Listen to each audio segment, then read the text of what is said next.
Hello guys and welcome back to another video of our channel. So आज के lecture में हम organic chemistry के अंदर नया क्वेश्चन देखने वाले जो कि difference between SN1 and SN2 reaction. इसके पहले के लेक्चर में हमने SN1 रिएक्शन और SN2 रिएक्शन के बारे में डिटेल में पूरा डिस्कस किया था। ठीक है, अगर आपको वो वीडियो देखना है तो मैं डिस्क्रिप्शन बॉक्स में उसकी लिंक दे दूंगा, आप देख सकते हैं। हमने SN1 रिएक्शन और SN2 रिएक्शन के बारे में पूरा डिटेल में डिस्कस किया था और उसके डायग्राम के साथ डिस्कस किया था। ठीक है, आज का हमारा टॉपिक क्या है? Difference between SN1 and SN2 reaction. हमने जो उस लेक्चर में देखा था वो हमने यहाँ पर डिफरेंस के अंदर लिया है। SN1 रिएक्शन और SN2 रिएक्शन दोनों के बीच में क्या डिफरेंस होता है। ठीक है, सो स्टार्ट करते हैं। वीडियो को पूरा एंड तक देखना, आपको सब कुछ आसानी से समझ में आ जाएगा। और अगर चैनल पर नए हो तो चैनल को सब्सक्राइब जरूर से कर देना। सो हम स्टार्ट करते हैं। सबसे पहले देखते हैं SN1 रिएक्शन। हमने वही कहा था कि SN1 उसको हम कैसे पढ़ेंगे, उल्टा पढ़ेंगे। 1 यानी कि यूनिमोलिकुलर, N यानी कि न्यूक्लियोफिलिक और S यानी कि सब्स्टिट्यूशन। हम क्या कह सकते हैं? SN1 is unimolecular reaction. वैसे ये यूनिमोलिकुलर रिएक्शन है तो ये क्या होगी? 2 यानी कि बायमोलिकुलर रिएक्शन। ये यूनिमोलिकुलर रिएक्शन है और ये बायमोलिकुलर रिएक्शन है। So SN1 is unimolecular reaction and SN2 is bimolecular reaction. पहला पॉइंट यहाँ पर कंप्लीट हो गया। अभी हम देखते हैं दूसरा पॉइंट। SN1 जो रिएक्शन होती है उसके अंदर 2 स्टेप होते हैं और SN1 SN2 के अंदर सिर्फ एक सिंगल स्टेप होता है। ठीक है, तो हमने क्या लिखा? SN1 इन्वॉल्व्स 2 स्टेप, यानी कि इसके अंदर 2 स्टेप होते हैं। हमने उधर देखा था 2 स्टेप के अंदर हमने रिएक्शन की थी और SN2 के अंदर हमने सिर्फ एक ही स्टेप में रिएक्शन की थी। तो SN2 involve single step. SN1 के अंदर 2 स्टेप हो गए और SN2 2 के अंदर एक ही स्टेप होगा। सो SN1 इन्वॉल्व 2 स्टेप और SN2 इन्वॉल्व्स सिंगल स्टेप। ठीक है, तो हमारा दूसरा पॉइंट भी कंप्लीट हो गया। फिर देखा था हमने order of reactivity. Order of reactivity जो SN1 रिएक्शन थी उसके अंदर क्या थी? जो टर्शरी कार्बन था, टर्शरी अल्काइल हैलाइड था, उसकी जो रिएक्शन की जो कैपेसिटी थी वो ज्यादा थी। किसके अंदर? SN1 रिएक्शन के अंदर। सो उसकी ऑर्डर ऑफ रिएक्टिविटी क्या आएगी? OOR। ऑर्डर ऑफ रिएक्टिविटी आएगी 3rd degree, greater than 2 degree, greater than 1 degree. यानी कि जो टर्शरी जो अल्काइल हैलाइड होगा उसके अंदर SN1 रिएक्शन सबसे ज्यादा होगी, बहुत ज्यादा होगी। ठीक है, सो ऑर्डर ऑफ रिएक्टिविटी क्या आएगी?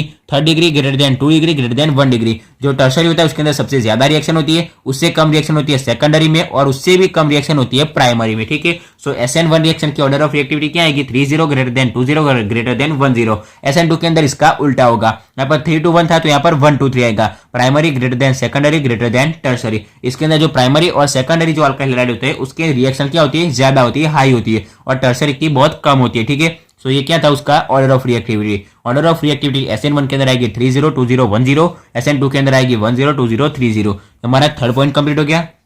नेक्स्ट पॉइंट के अंदर हमको दिया हुआ है it is favoured by weak base, यानी कि जो SN1 रिएक्शन होती है वो किसके फेवर में होती है? वीक बेस के फेवर में होती है। तो ये वीक बेस के फेवर में था तो ये क्या होगा? स्ट्रॉन्ग बेस के फेवर में होगा। सिंपल पॉइंट है, it is favoured by weak base. SN1 reaction होगी वो वीक बेस के फेवर में होगी और SN2 रिएक्शन स्ट्रॉन्ग बेस के फेवर में होगी। सो it is favoured by weak base and it is favoured by strong base. Fourth point भी यहाँ पर कंप्लीट हो गया। नेक्स्ट पॉइंट में हमको किसके फेवर में दिया हुआ है? It is favoured by polar protic solvent. क्या यहाँ पर कौन सा सॉल्वेंट यूज होता है? Polar protic solvent. So SN1 is favoured by polar protic solvent और जो SN2 रिएक्शन होगी वो किसके फेवर में होगी? Polar aprotic solvent. ठीक है, so it is favoured by polar protic solvent और it is favoured by polar aprotic solvent. ये पॉइंट भी कंप्लीट हो गया। सिंपल पॉइंट था। ये किसके फेवर में होती है? ये होती है वीक बेस में और दूसरे किसके फेवर में होती है? पोलर प्रोटिक के। ये होती है स्ट्रॉन्ग बेस के फेवर में होती है और दूसरे पोलर एप्रोटिक सॉल्वेंट के फेवर में होती है। ठीक है, so it is favoured by weak base, it is favoured by strong base. वैसे it is favoured by polar protic solvent और it is favoured by polar aprotic solvent. ठीक है, इसके अंदर जो SN1 रिएक्शन है उसके अंदर रीअरेंजमेंट हो सकती है और SN2 रिएक्शन के अंदर रीअरेंजमेंट नहीं हो सकती। मतलब रीअरेंजमेंट में टेक्स प्लेस, यानी कि रीअरेंजमेंट हो सकती है। में यानी कि हो सकती है, होगी ऐसा नहीं, में यानी कि होगा। सो रीअरेंजमेंट हो सकती है और नो रीअरेंजमेंट टेक प्लेस, यानी कि SN2 रिएक्शन के अंदर रीअरेंजमेंट होगी नहीं। उसके बाद लास्ट पॉइंट यहाँ पर हमको दिया हुआ है nucleophile attack front and back both side. हमने देखा था कि उसके अंदर OH माइनस क्या था? हमारा न्यूक्लियोफाइल था। सो न्यूक्लियोफाइल क्या करता है? उसके ऊपर रिएक्टेंट के ऊपर अटैक करता है। सो न्यूक्लियोफाइल जो अटैक करेगा इसके ऊपर वो आगे और पीछे दोनों की ओर से अटैक कर सकता है। SN1 के अंदर आगे और पीछे दोनों की ओर से अटैक कर सकता है, फ्रंट यानी कि आगे और बैक यानी कि पीछे। So nucleophile attack front and back both side और nucleophile attack only back side, यानी कि जो SN2 रिएक्शन होती है उसके अंदर सिर्फ पीछे से अटैक करता है। SN1 रिएक्शन के अंदर आगे और पीछे दोनों से अटैक कर सकता है और SN2 के अंदर सिर्फ आगे से नहीं, बैक यानी कि पीछे से अटैक करेगा। तो SN1 के अंदर आगे और पीछे दोनों से अटैक कर सकता है, SN2 रिएक्शन के अंदर सिर्फ पीछे से अटैक करेगा। ठीक है, सिंपल से यहाँ पर सभी पॉइंट्स यहाँ पर कंप्लीट हो गए। यहाँ पर रीअरेंजमेंट हो सकती है, यहाँ पर नहीं होगी। यहाँ पर आगे पीछे दोनों से न्यूक्लियोफाइल अटैक करेगा। न्यूक्लियोफाइल हमने कौन सा लिया था, OH-, जो आगे और पीछे दोनों की ओर से अटैक करेगा, ये सिर्फ पीछे से अटैक करेगा। ठीक है, सो ये था difference between SN1 and SN2 reaction. आपको आसानी से समझ में भी आ गया होगा, इजी लैंग्वेज में यहाँ पर लिखा हुआ था। ठीक है, सो आशा रखता हूँ कि आपको आज का वीडियो अच्छा लगा होगा।